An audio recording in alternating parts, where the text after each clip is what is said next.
नमस्कार दोस्तों, daily current affairs video discussion में आप सभी का एक बार फिर से स्वागत है।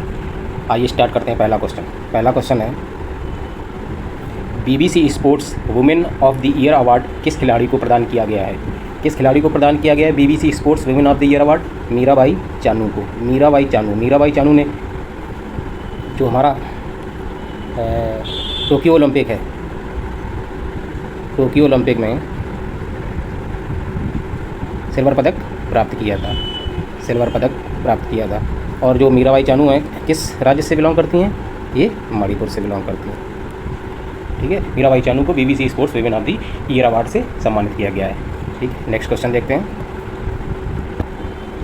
पेटा स्केल सुपर कंप्यूटर परम शक्ति का उद्घाटन किया गया है। कहाँ पर किया गया है? पेटा स्केल सुपर कंप्यूटर परम शक्ति कंप्यूटर का नाम भी याद रखना है। कहाँ स्थापित किया गया है, उद्घाटन किया गया है? IIT खड़गपुर में। पेटा स्केल सुपर कंप्यूटर यानी कि 10 की पावर 15 फ्लॉप्स क्या होते हैं? फ्लोटिंग पॉइंट ऑपरेशन पर सेकेंड।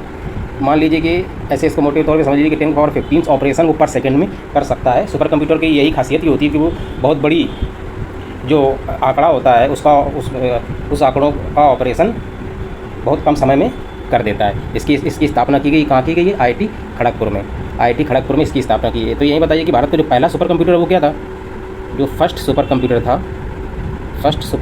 वो था परम 8000।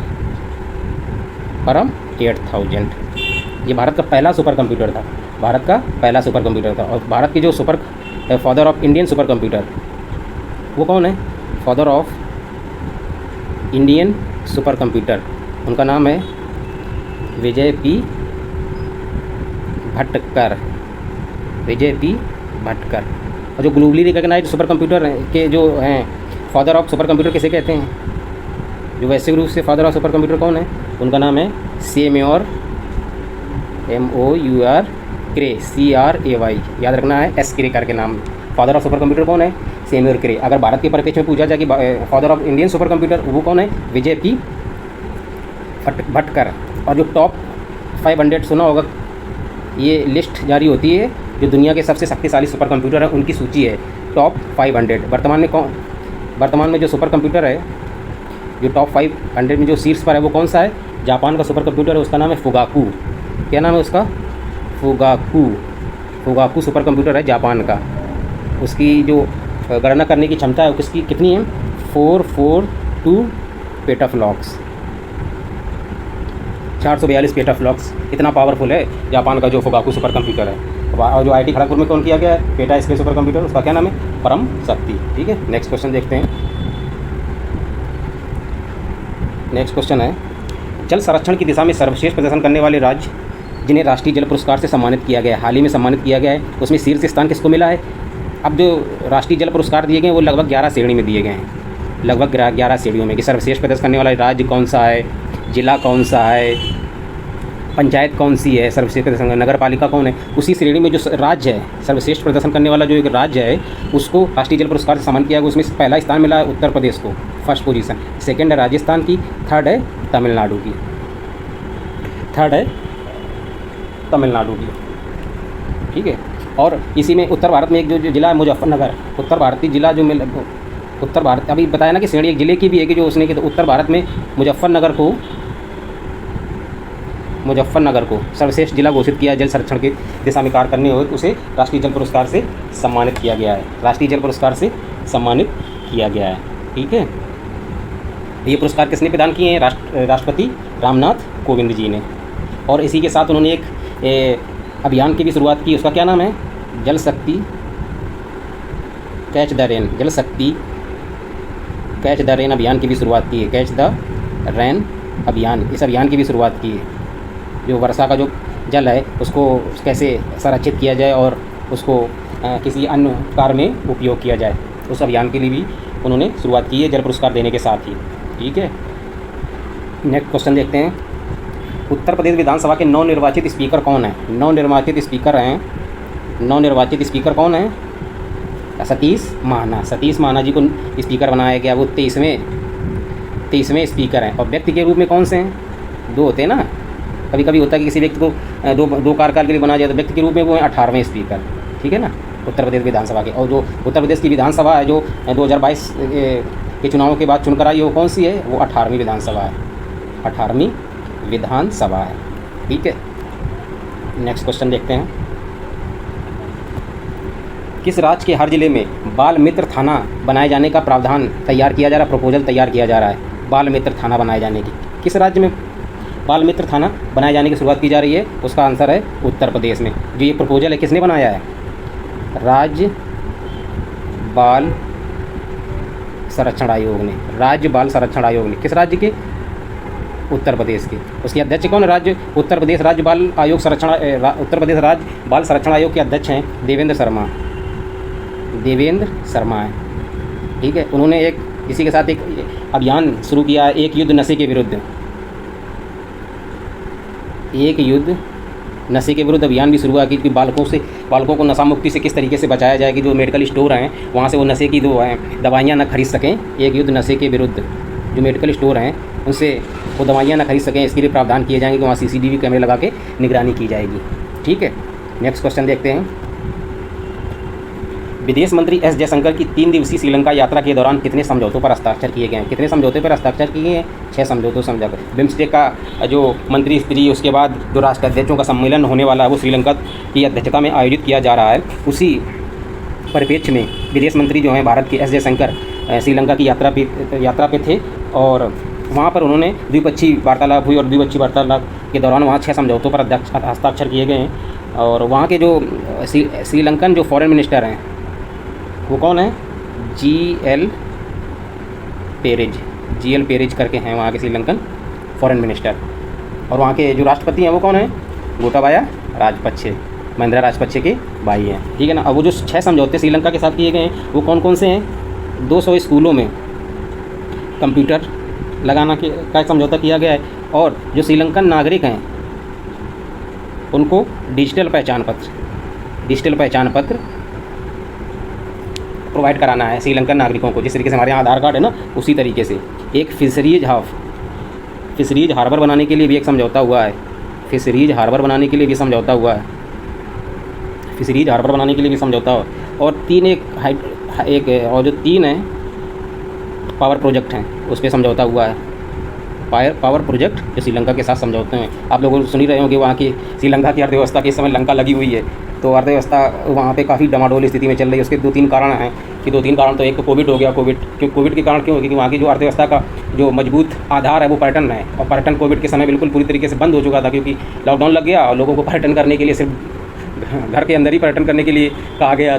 तो एक वो कारण हो गया। दूसरा कारण है कि वहाँ पे कि श्रीलंका की सरकार ने करों जो टैक्सेस हैं उसमें काफ़ी कमी कर दी। उन्हें लगा कि लोगों के पास बचत होगी तो वो इन्वेस्ट करेंगे, खर्चा करेंगे, पर उसका प्रभाव और उसके बेनिफिट्स नहीं मिल पाए क्योंकि लॉकडाउन लग गए। तीसरा कारण ये है कि रूस यूक्रेन विवाद। अब रूस यूक्रेन विवाद का श्रीलंका की अर्थव्यवस्था से क्या मतलब है? क्योंकि जो शीर्ष चाय उत्पादक राष्ट्र हैं उसमें से श्रीलंका भी है और जो खरीदार है श्रीलंकन चाय का वो यूक्रेन है और यूक्रेन पर रूस ने हमला करके पूरी श्रीलंका की चाय में नमक मिला दिया है। तो पूरी अर्थव्यवस्था इसी तरीके से मतलब कई सारे इसे क्या की स्मृति कह सकते हो कि भाई कई सारी चीज़ें उसके साथ गलत होती चली गई। आज स्थिति ये है कि वहाँ पे 500 रुपये लीटर दूध मिल रहा है, तो इस समय स्थिति उसकी ख़राब है। और भारत पड़ोसी देश होने के नाते नेबरहुड फर्स्ट पॉलिसी के तहत हर संभव मदद करने का प्रयास कर रहा है श्रीलंका का। नेक्स्ट क्वेश्चन देखते हैं। मेघालय को असम से पृथक अलग राज्य किस वर्ष बनाया गया है? मेघालय को पृथक राज्य किस वर्ष बनाया गया है? ये मेघालय हो गया, ये असम हो गया, ये अरुणाचल प्रदेश हो गया, नागालैंड, मणिपुर और मिजोरम, त्रिपुरा, ये हो गया त्रिपुरा। तो अभी आज हाल ही की खबर है कि असम और मेघालय के बीच में ये अपना हो गया असम और ये मेघालय हो गया। ठीक है, तो अभी हाल ही में समझौता हुआ है असम और मेघालय के बीच में। जो सीमा विवाद 2 राष्ट्रों के बीच में नहीं, 2 राज्यों के बीच में। असम का मेघालय के साथ है, अरुणाचल प्रदेश के साथ भी है, नागालैंड के साथ भी उसका सीमा विवाद है, मिजोरम के साथ भी सीमा विवाद है। तो 50 साल पुराना एक सीमा विवाद था जो असम और मेघालय के बीच में था। उसमें समझौता के फलस्वरूप 70% जो सीमा विवाद था उसको हल कर लिया गया है। और जो मेघालय है वो असम से ही अलग पृथक राज्य बनाया गया था, तो वर्ष 1972 में बनाया गया था। किससे बनाया गया था? असम पुनर्गठन अधिनियम 1971 के माध्यम से। तो इसी में देख लेते हैं कि भारत में जो अन्य राज्य हैं वो कब कब बनाए गए थे। तो सबसे पहला राज्य देख लेते हैं हम लोग, आंध्र प्रदेश भाषाई आधार पर बनने वाला पहला राज्य है। समझ रहे हो ना, एक पी श्रीरामुलु करके थे, उन्होंने लगभग 50 से 60 दिन 56 डेज उन्होंने भूख हड़ताल की थी। उसके बाद मजबूरन केंद्र सरकार को भाषाई आधार पर राज्य का पुनर्गठन करने के लिए मजबूर होना पड़ा था। वो पहला राज्य था आंध्र प्रदेश, और उसकी स्थापना कब हुई थी? 1 अक्टूबर 1953 को। ठीक है, उसके बाद बम्बई प्रेसिडेंसी से, यानी कि बम्बई से, महाराष्ट्र से गुजरात को अलग किया गया था, तो गुजरात बनाया गया था। इसके बाद तो गुजरात बनाया गया था 1 मई 1960 को, 1960 को। उसके बाद बना था नागालैंड। ठीक है, नागालैंड कब बना था? 1 दिसंबर 1963 को बना था नागालैंड। उसके बाद बना हरियाणा। उसके बाद हरियाणा बना पंजाब से अलग करके। कब बना ये हरियाणा? 1 नवंबर 1966 को। ठीक है, उसके बाद कौन से बने? उसके बाद बताइए कौन सा राज्य बना? उसके बाद बना हिमाचल प्रदेश। हिमाचल प्रदेश कब बना? 1971 में। ठीक है, और मेघालय, मणिपुर और त्रिपुरा, मेघालय, मणिपुर और त्रिपुरा, MMT, ये कब बने? इनमें से 2 बने 21 जनवरी को। ये बने 21 जनवरी 1972 को, और त्रिपुरा बना ये तीनों बने कब बने? 21 जनवरी 1972 को। मेघालय अभी बताया ना, मेघालय वर्ष कब बना? किस वर्ष अलग हुआ हमसे? 1972 में। तो MMT मेक माई ट्रिप वाला होता है ना, तो मेघालय, मणिपुर और त्रिपुरा। उसके बाद कौन से राज्य बने?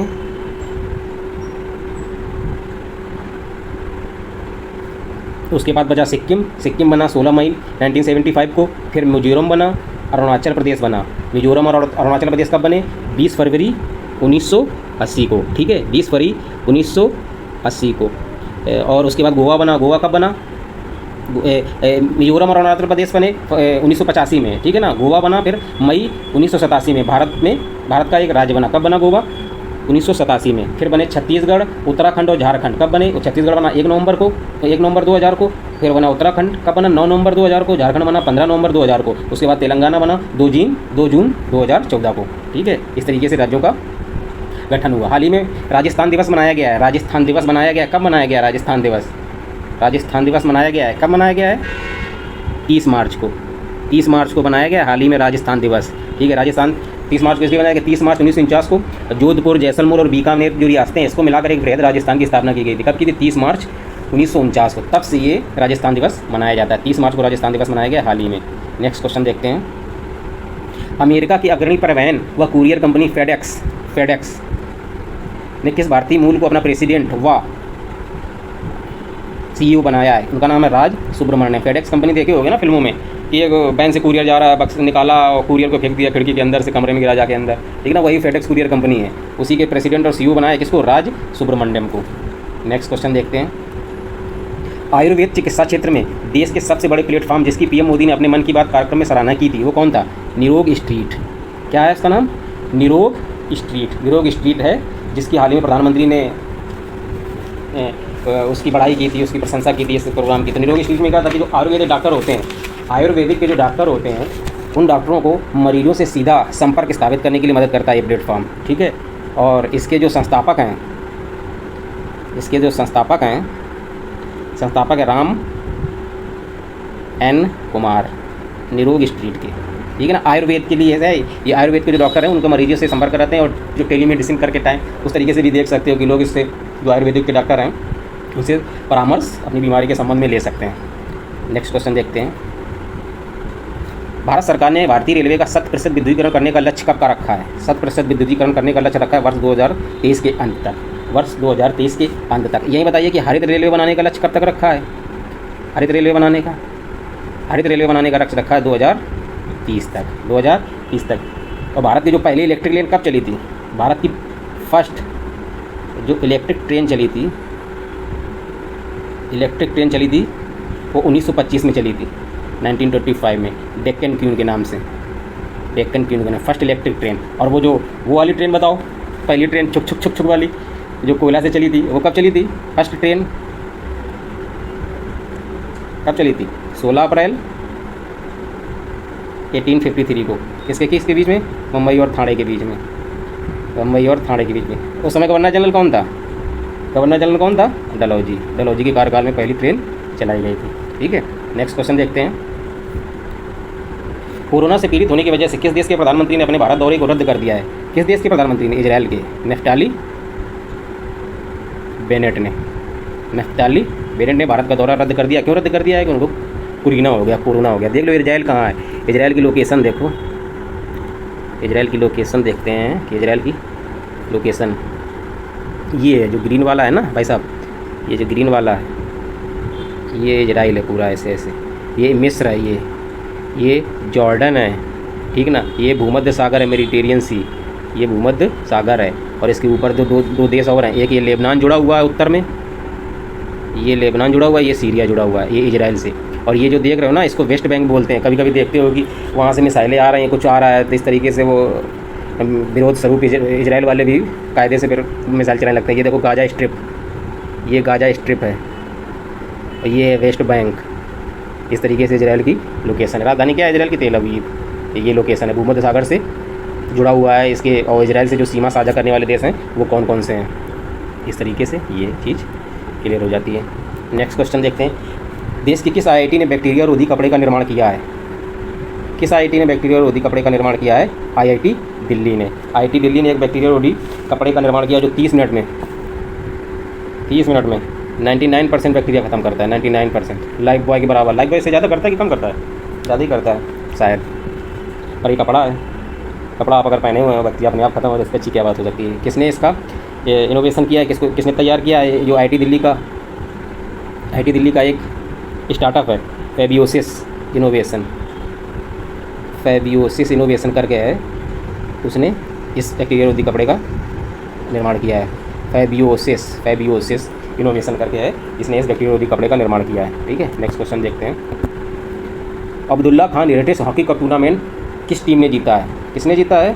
Abdullah Khan heritage hockey tournament. Abdullah Khan heritage hockey tournament किसने जीता? भारतीय रेलवे की पुरुष टीम ने। भारतीय रेलवे की पुरुष टीम ने। ठीक है, नेक्स्ट क्वेश्चन देखते हैं।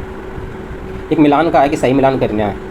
एक है पहला नंबर पे वयस्कता अधिनियम, ये कब पारित हुआ था? 1875 में। इस वयस्कता अधिनियम या मेजोरिटी एक्ट, इससे क्या होता है? इसे ये प्रमाणित करता है या ये अधिनियमित करता है समय, और इसको कानूनी बताता है कि भाई साहब 18 साल का अगर कोई व्यक्ति है तो वो बालिग हो गया है। वो किस अधिनियम के तहत बताया जाता है? ये 1875 वयस्कता अधिनियम से। और बाल विवाह कानून कब पारित हुआ था? 2006 में। इससे क्या बताया जाता है कि 18 साल की जो लड़की और 21 साल की जो लड़का है मिनिमम आयु होनी चाहिए शादी के लिए। इसी में बात चल रही ना कि लड़का और लड़की की समान एज होनी चाहिए।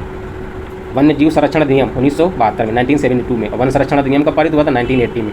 वन्य जीव वाइल्ड लाइफ एक्ट पहले पारित हुआ था और फॉरेस्ट एक्ट बाद में पारित हुआ था। समझ रहे हो ना? पहले जंगल के जीवों की रक्षा हुई थी, फिर जंगल की रक्षा हुई थी। इस तरीके से याद रखते हैं। 1972 वन्य जीव और वन संरक्षण अधिनियम 1980 को। ठीक है, इस वीडियो में फ़िलहाल इतना ही। वीडियो अच्छा लगा हो तो चैनल को सब्सक्राइब कीजिए, वीडियो को लाइक कीजिए, बेल आइकन ज़रूर दबाएं ताकि अगर नया वीडियो अपलोड किया जाता है आपको तक पहुंच जाए। नमस्कार, जय हिंद।